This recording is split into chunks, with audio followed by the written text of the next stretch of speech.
Bungie introduced a brand new weapon into the loot pool for Trials of Osiris this season. Not just a new weapon, but a new weapon belonging to a new legendary weapon family. So this is the Aisha's Care, and it's a heavy 2-round burst pulse rifle, similar to Graviton Lance and the 2-round burst mode of Revision 0. You may be somewhat familiar with this family of legendary pulses if you've done the new raid Salvation's Edge and acquired the Nullify Solar 2-round burst pulse rifle.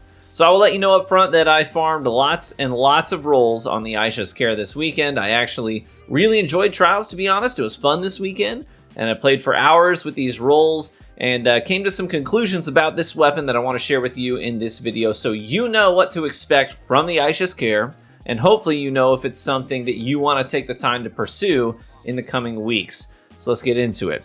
First off, I'll tell you straight up that this weapon family seems somewhat divisive in so much that people seem to either love them or hate them. I've seen folks rave about this pulse. Then there's me, who has, I've got more than 70,000 final blows in PvP with pulse rifles since Forsaken. I love them, but I find myself exceedingly disappointed in this new family of pulses, including Aisha's.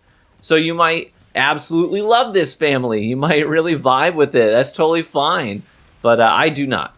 And I came to that conclusion not based off of weapon feel or anything like that, but rather objectively comparing it apples to other primary weapons in the sandbox. So let's talk facts only up front.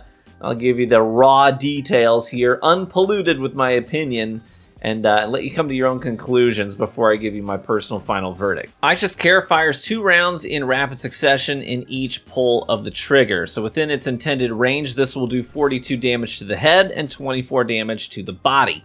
That's a 6-bullet kill, 5 to the head, 1 to the body, to put down an enemy guardian across 3 full bursts from the pulse rifle. So that means the optimal TTK of this family is 0.87 seconds. We'll stop there for a moment and just compare that optimal TTK to other weapon types because I think it's important.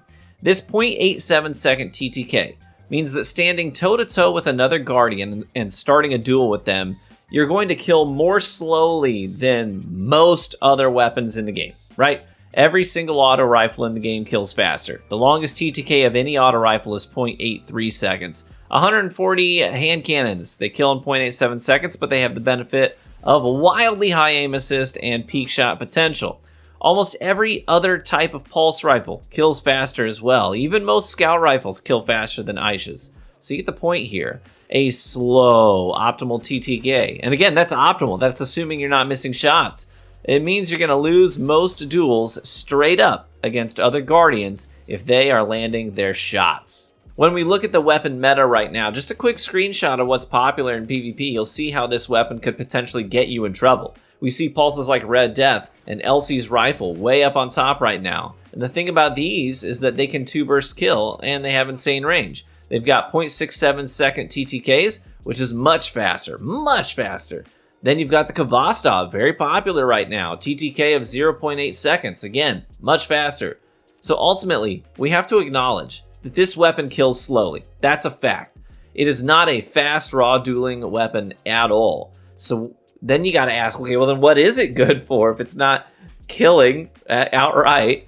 Well, I think it does have some utility outside of raw dueling. There are 2 things I think really give this weapon some usability in PvP. That's the range, along with the follow-up potential of the weapon. So Aisha's Care, it's got a range value of 80 at base, not including barrels and mags and masterwork. So on top of that, it also has a zoom value of 18 and a very friendly recoil direction of 75. So it's pretty easy to handle. Doesn't kick super hard, doesn't experience damage drop off until just over 37 meters at base, so it's got some reach. I found this weapon to be really good at getting great chunk damage on long range maps and on long lanes when you're off radar and you're not the enemy's primary target. Distant support fire. Hey, that's where the Aisha's really shines in my opinion. Distant support fire. You're playing as the Overwatch. You're helping lock down lanes and open areas enemies have to travel through in order to get to points of interest. If you manage to get a final blow while doing that, hey, now you've got some options too, because the Aisha's Care, it's a strand weapon. You've got some built-in build potential there. You've got the potential to create threadlings on final blows just by having the proper fragment equipped or by having hatchling in the second column. A threadling could maybe prime up a second target for you. You could also use a damage perk for follow-up kills as well, so this would be a good time to take a look at the perk pool. In the first column, Aisha's has Under Pressure, To the Pain, Encore, Gut Shot, Slice, Zen Moment, and Keep Away. Pretty juiced, actually. But before we get into the second column, let's chat about some of these in the first. Under Pressure is actually a really solid option here. I think it gets overlooked, but Aisha's has the Amalon Fluid Dynamics Origin trait, which gives it more reload speed and stability on the top half of the magazine. The stability is the most important part there. And then once you cross over to the bottom half with Under Pressure now, you've got more stability and accuracy from Under Pressure on the bottom half of the magazine. So you can see the synergy there. It's a great option. You have To the Pain, which grants increasing stacks of handling and aim assist as you take damage, but the stacks go away if you stow the weapon. I do like this perk in general, but I didn't love it on this pulse in particular. This is such a long-range dueler that anytime somebody gets close to you, you got to swap off of it to a sidearm SMG, shotgun, fusion rifle, whatever it is. You lose all those stacks. So I like this perk much better on something that's a little bit more of an all-purpose weapon that I have out most of the time. Then you've got Encore. Great perk in general, but frankly, this weapon isn't hurting for either range or stability, so I think I'd pass here. Gut Shot is a hard no for me. Slice has some potential utility, I think, for PvE builds. Zen Moment here. A lot of people, they see Zen Moment, they're like, oh, that's it right there. Got what I need. My opinion might shock you here, but I don't think you need it. I'm usually all over that Zen Moment hype the second I see it in a pool, but not this time. You already have Amalon Origin trait, so the stability, it's not an issue here in general. In my hours of playing with Zen Moment alongside other options, I actually decided that I like Keep Away on this pulse a lot more. You're always going to be far from your target using this thing, so Keep Away is always up. It's always giving you 1.5 extra meters of range, a ton of reload speed, and an accuracy cone buff as well, making landing shots from downtown much easier. Zen Moment won't even be noticeable really until your third burst anyways, since it fires two bolts at a time. So I highly recommend Keep Away or Under Pressure in the first column instead. In the second column, we've got some juiced options here too. We got Moving Target, which is always nice for extra aim assist while dueling. We've got Head Seeker, which is a solid choice for pulses in general. Golden Tricorn for more follow-up damage. Desperado for that fire rate buff after a headshot kill. Collective Action, which is a hard pass for me. Kill Clip, which many people might gravitate towards naturally just because we're used to loving Kill Clip on things, that 20% damage buff after a kill. You've got Hatchling as well. For PvE, I think maybe looking for a Slice and Golden Tricorn roll. Personally, for my Broodweaver, I think that's what I would land at. I put a lot of rifts down, send out Threadlings, get a kill with the Pulse while the Threadlings find another target. Now you've got Tricorn times 2. You're severing targets since you put the rift down initially, which is reducing their damage output.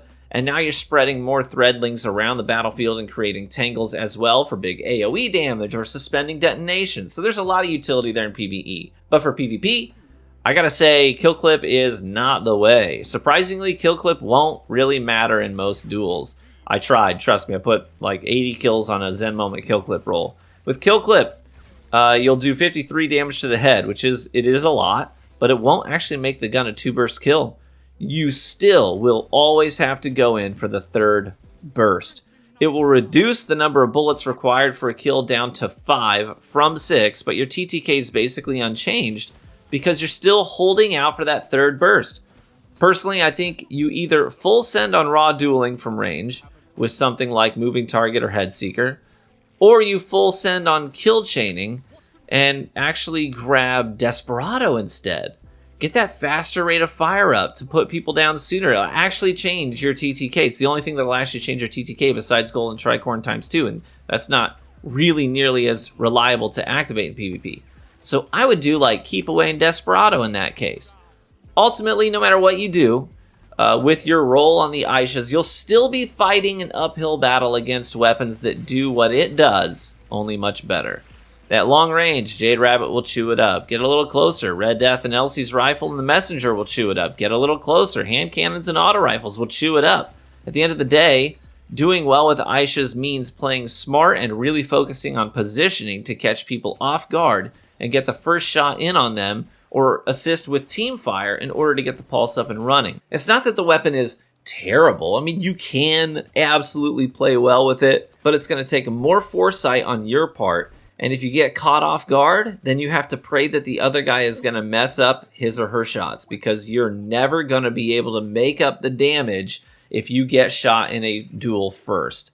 That's why this family, to me, is awkward and seems to have no real sense of identity. Hopefully the family ends up being a contender down the road, but for right now, I just don't see it.